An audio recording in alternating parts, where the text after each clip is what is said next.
I've been playing guitar since I was about 10 or 11, and then I always had an interest in like wood carving and working with my hands. And so shortly after high school, I started just working carpentry jobs, which turned into a strong interest in woodworking at home.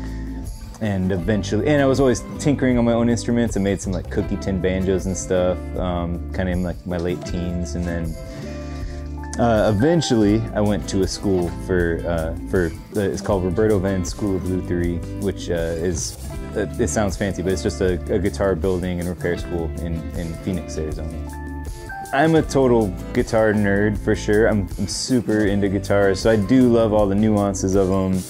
And so I lean towards certain designs and certain styles and certain looks with a guitar. You know, there's something about it has to like, you know, appeal to me and feel right. And that very much influences the way I play. I get inspired by different instruments, and sometimes, you know, I'll pick up a guitar that has a different sound I wasn't expecting, and a whole different song might come out of that. I love doing repair work, and I always loved doing repair work when I was building full-time. So for a refret, we gotta start off by pulling out the old frets. That involves heating them up first. I use a soldering iron, and this is a soldering iron I use just for this purpose. It has a little kind of groove that I filed into it that fits right on the frets, that way it doesn't slip off. Oh, I'll have to remove the nut. The nut is what holds the strings in up at the top near the headstock, and I'll score right behind the nut just along the edge of the finish, just so it doesn't snap out any of the lacquer. In this case, this one came out fairly easily.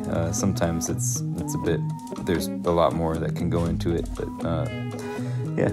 Next step is making sure to get the neck as straight as possible. I'll adjust the truss rod accordingly and check it with a straight edge until I can get it as straight as I'm able to get it.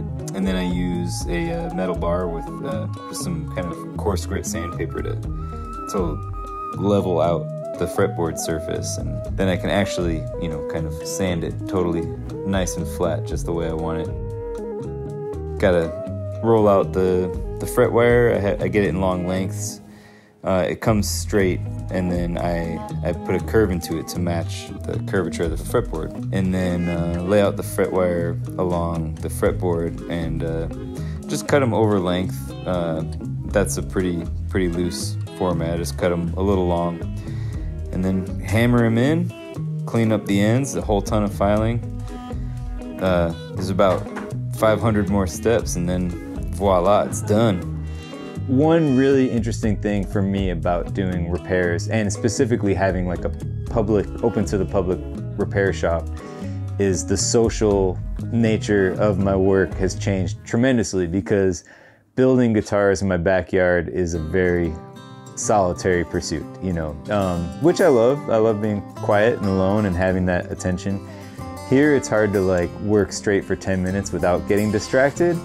But I love the distractions. I love being embedded in the community, and that's like, you know, that's something really awesome about that aspect of this.